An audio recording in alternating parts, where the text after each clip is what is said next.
Welcome to Always Moving Forward with Renee. Moving forward.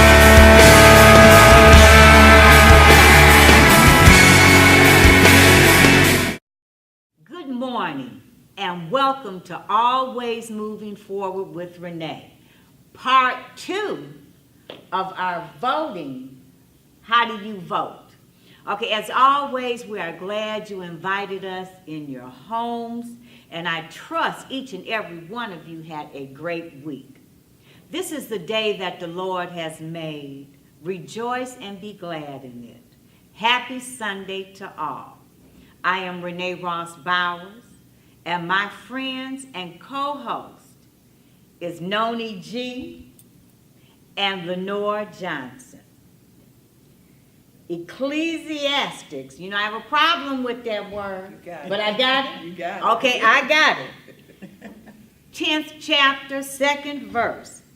A wise man's heart inclines him to the right, but a fool's heart to the left. Today, we're bringing back part 2 of that special topic, something everyone should know about. But again, quite a few of us are lacking. So we have our guest here, and I'm going to have Lenore to introduce our guest. Thank you, Renee. Good afternoon, everyone. Good Today our special guest is Ebony T. Hi, Ebony. Hi, Ebony. How you doing? Ebony has a master's degree in business administration with a major in accounting. She currently serves as a precinct delegate. Precinct delegates are elected directly by voters to serve as a bridge between voters and the Democratic organization. They represent their neighborhood at Democratic Party meetings. She has worked closely with various grassroots groups to help get out the vote. And she is my beautiful, awesome, wonderful niece. Ebony? Thank you, Auntie Mel, for that wonderful introduction. Welcome. Thank you, Welcome, and thanks Ebony. again for having me back. Okay, glad you're here. Yes, thank you so much. Yes. And for those who don't know, my name is Ebony Teague. I am currently a precinct delegate. I basically act as a liaison between my neighborhood and the Democratic Party. We help to get issues out, upcoming elections coming up, getting information out to the voters, to our neighbors. A little bit about myself, what I do. Okay. Well, viewers, what we want to do, we want to make you aware of what you need to do when you register to vote, when you walk into that voting booth. But George Gene Nathan said, bad officials are elected by good citizens who do not vote. I like that. So that's what we're here for today. Yes. To give you your ABCs of voting. Lenore, I know you got a question. I do have a question, Renee. Noni, Yes. if you are homeless, can you register to vote? It all depends. If you're homeless and actually do not have an address, it's a little bit impossible to get you to register and vote because you don't have a permanent address, so they don't have any way of tracking you from time to time. So I would say at this point, unless there's a new initiative that I'm not aware of, homeless citizens at this point in time are not able to vote unless they have a permanent address. Okay. Thank you. Okay, so you got to have that address. Gotta have Yes. that. Okay, you got to have that address. So, you know, we know a lot of people are homeless and they're sleeping up under the viaducts. Yes. But to vote, you need that address. We need you in a permanent address, okay? But tell me this. When voting, Ebony, do I need to vote the entire ballot? Or can I just, vote a couple, scratch off a couple of them?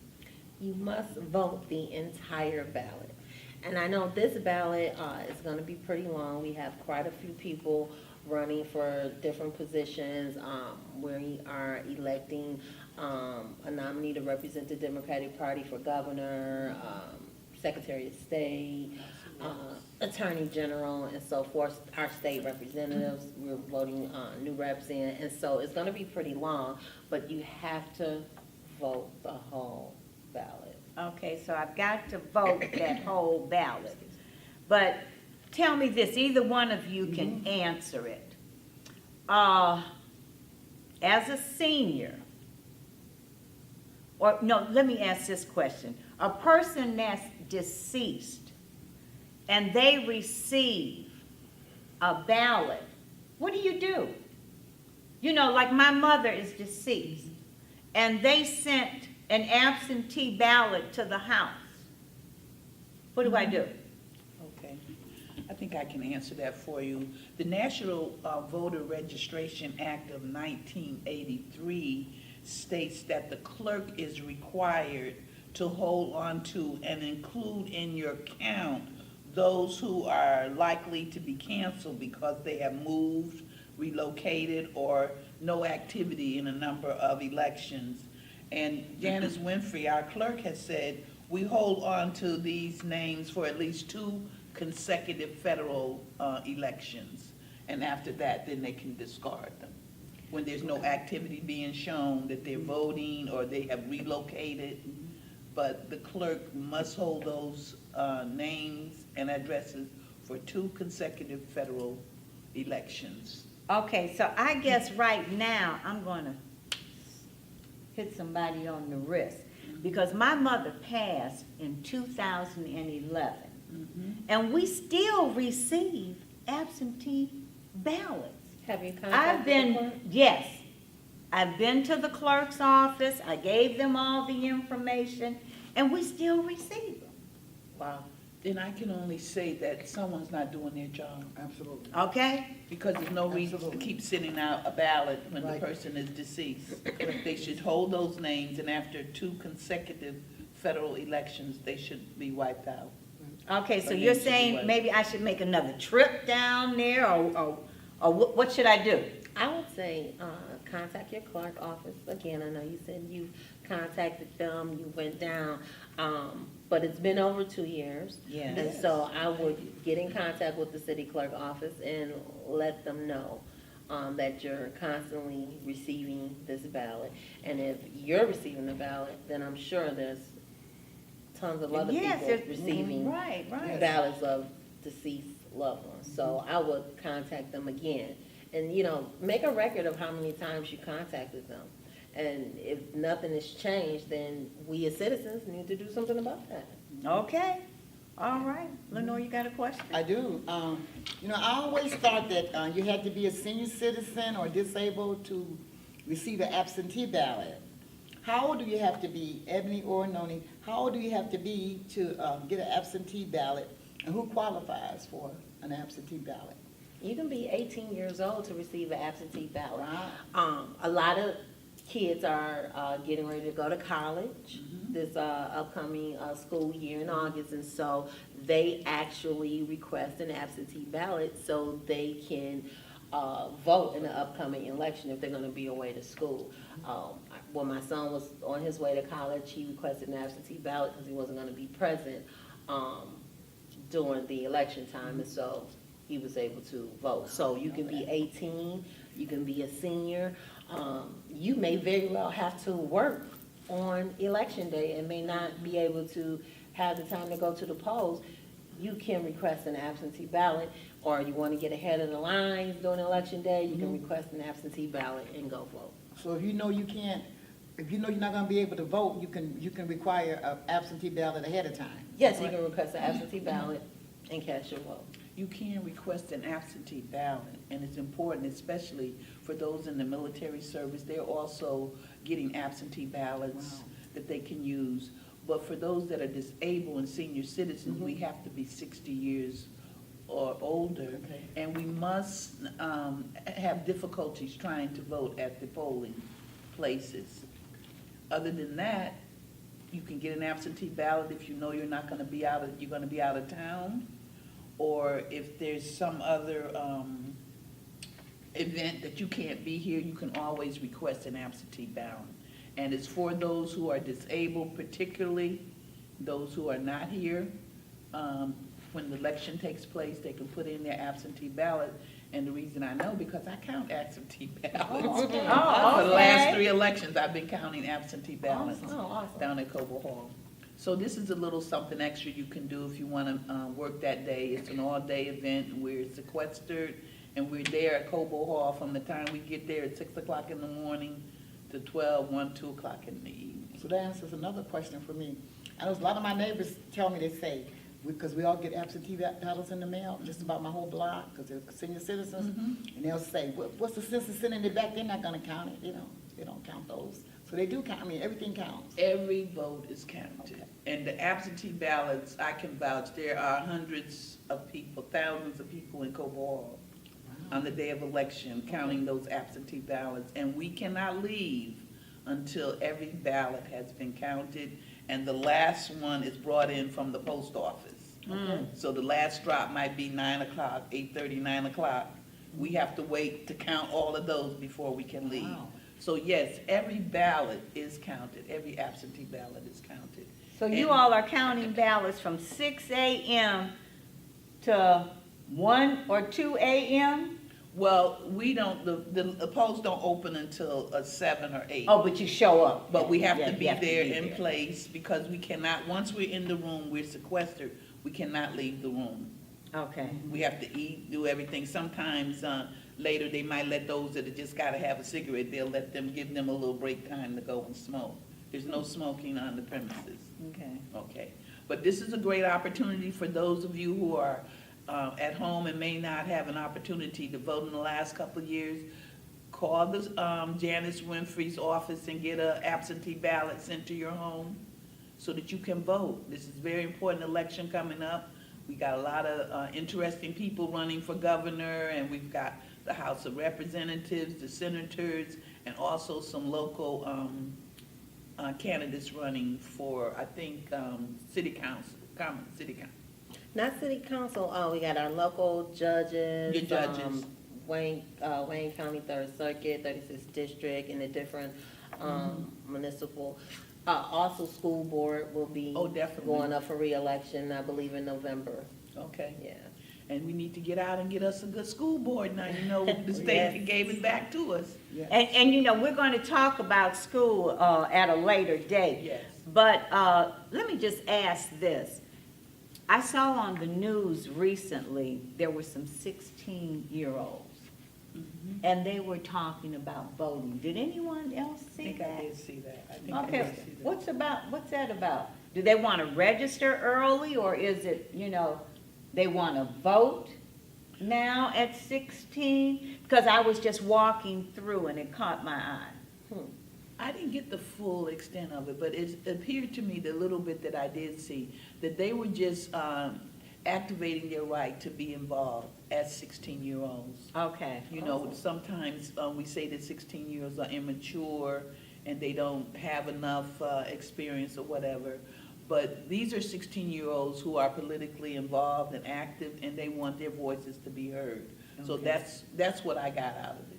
Even though they're not 18, they're still making choices and what I want to say, they're making choices, but they're also developing their belief systems. Right, And right. stuff like that. So I think it's a good idea to get them involved at an early age so they can understand the process. Okay. And you know, sometimes when people go to vote, they're so into it, and they wear election-related clothing to the polls. Now, and you know, you've seen it on TV and everything. Are they allowed to wear those? Not, No. they're not allowed to wear, like if you are supporting a candidate, and you go in to vote, you can't wear that shirt in the polling area. But you're free to wear it anywhere you want, but when you get ready to go and vote, because you don't want to, you know, I guess sway anybody. Advertise or whatever, but they don't allow you to wear it when you're actually voting.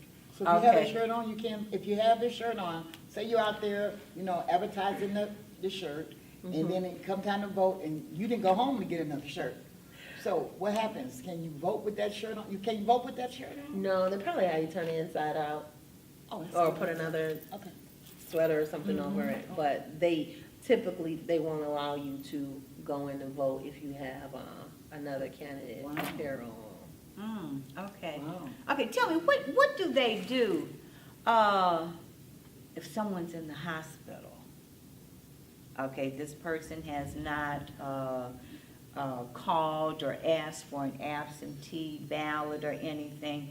Is there someone that goes through and collect the votes, or, what happens there?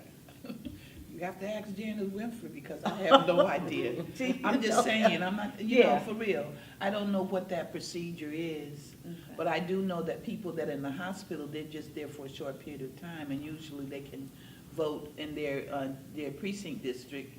But if they've been hospitalized for 2 or 3 months, maybe they're in a nursing facility, I don't believe I have heard of people going and registering people to vote in the nursing homes.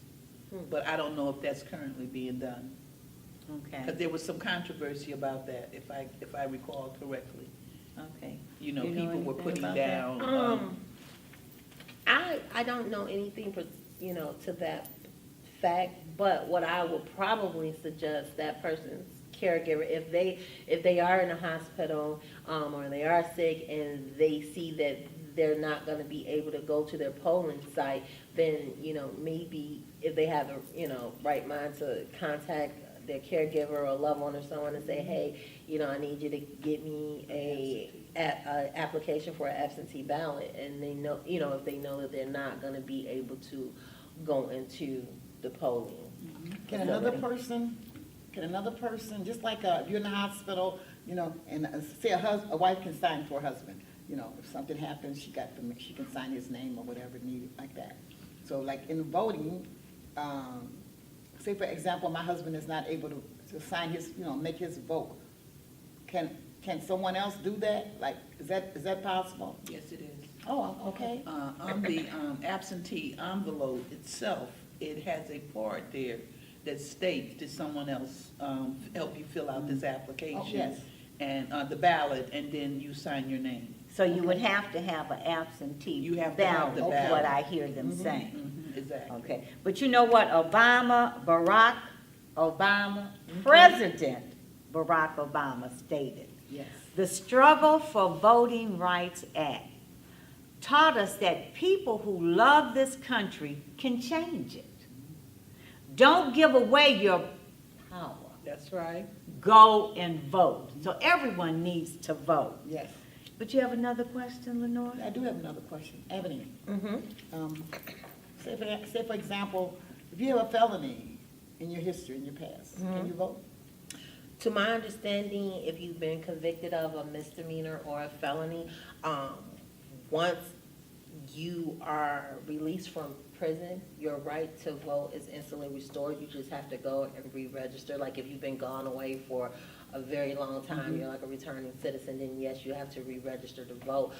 But to my understanding, if you have a felony, yes, you can vote.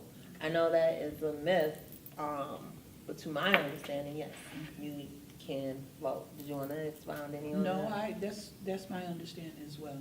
Yeah, and I know that's really big, a really huge question for a lot of people, because you hear so many myths when it comes time to vote. Different parties putting out different information in the community. Oh, if you have a felony, you can't vote. Right. Some people have, said that they've been turned away from voting for various reasons, and I always encourage people to do your homework. If you're, voting is very important, and you shouldn't take it lightly, Right, right. to be able to exercise your right to vote. And so, if you have any of those questions prior to voting, contact your clerk. You can go on to www.michigan.gov/vote.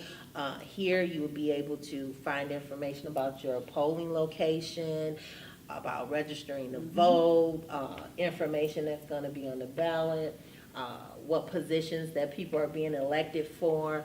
So I do encourage everybody to do a little research, call the city clerk office if you have any questions, or if you have any apprehension on, why you can't vote. Call, just ask someone. The information is available. Okay, so when voting a straight ticket, does that cover all the candidates in that party?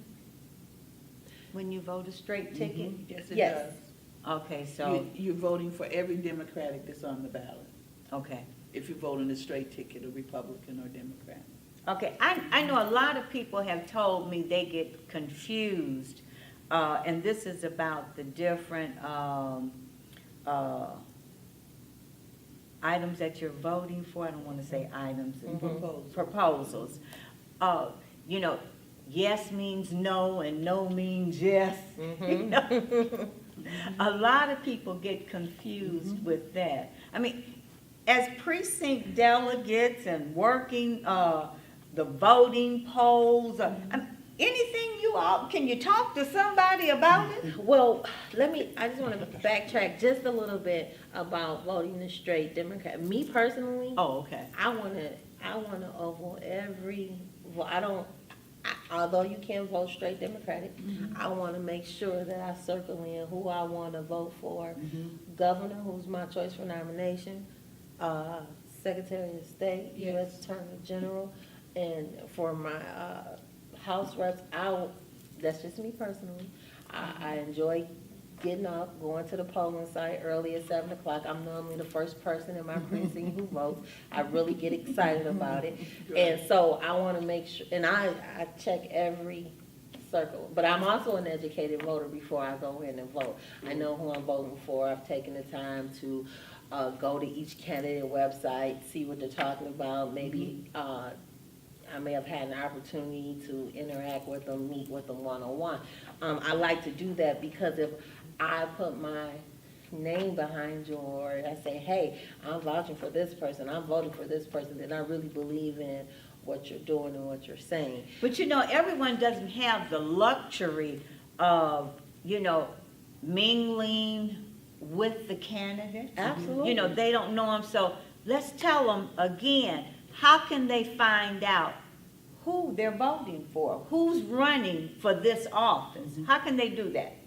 Well, actually, if they have access to a computer, they can go online and go to the City of Detroit website, and you will find all the candidates, how many petitions they had, what they're running for.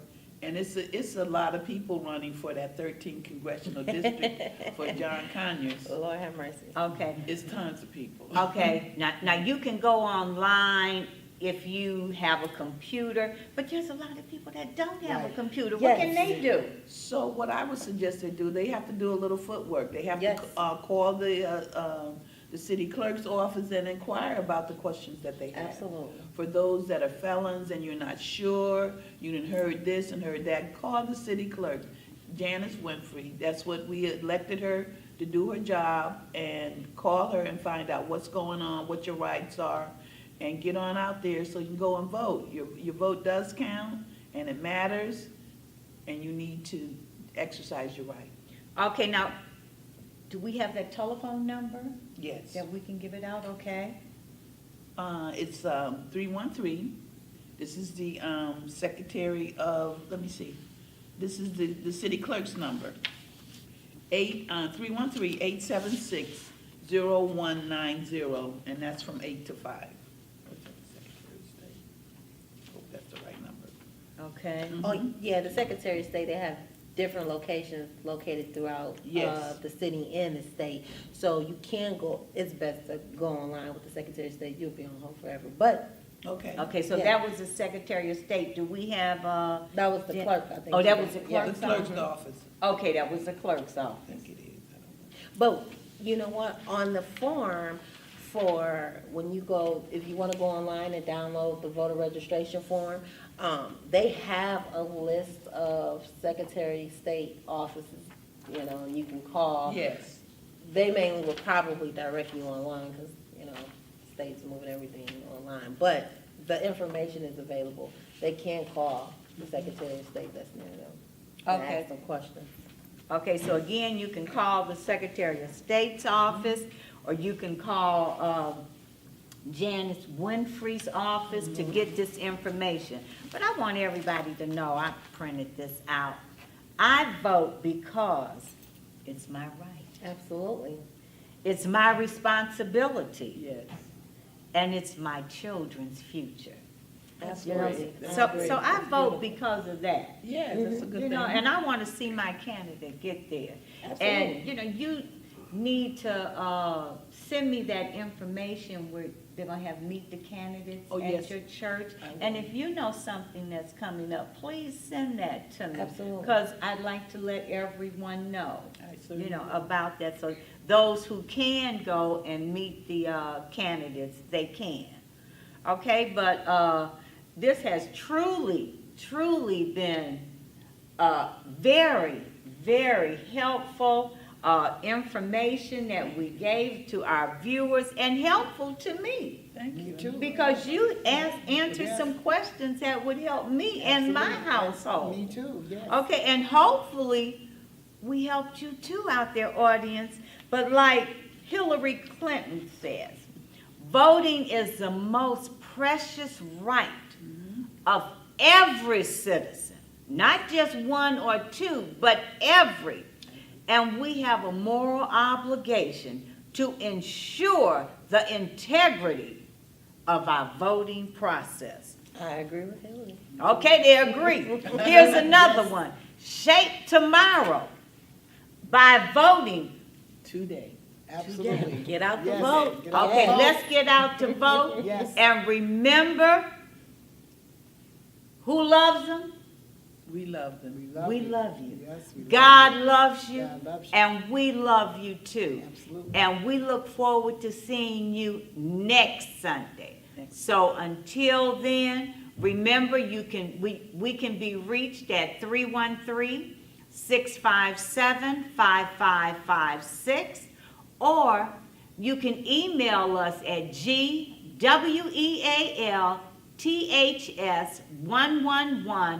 GWEALTHS111@gmail.com. So until next week, remember, always move forward. Always.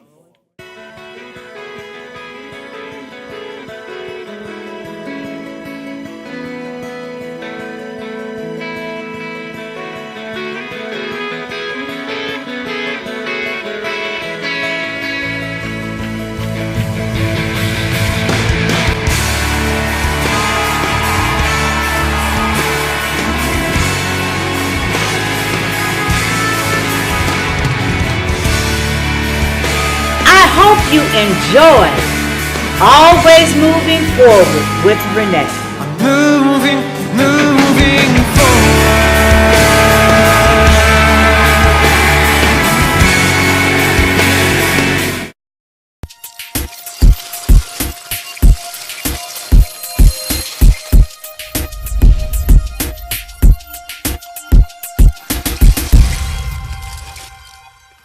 What's up, everybody? This is your girl, Vicki Winans, and you're watching Bell Global Network. My name is Mike Duggan, and I'm watching the Bell Global Network. Hey, keep it locked. It's your boy D. Hattie, watching the Bell Global Network. You know how it is. Hi, I'm Charlie Langton, and you're watching the Bell Global Network. Hi, this is Martha Reeves, and you're watching Bell Global Network. Hi, everybody. I'm telling you, everything that happened to me that was good, God did it. I'm Evelyn Turrentine, AG, and you're watching the Bell Global Network. This is Pastor D. Alexander Bullock of Preachers of Detroit, and you're watching the Bell Global Network. This is Bishop Edgar Van of Second Ebenezer Church in Detroit, Michigan, and you're watching the Bell Global Network. Hi, I'm Bernadette Stanis. You know me best as Thelma from the TV show Good Times, and you are watching Bell Global Network. Hi, I'm Clifton Davis, and you're watching Bell Global Network.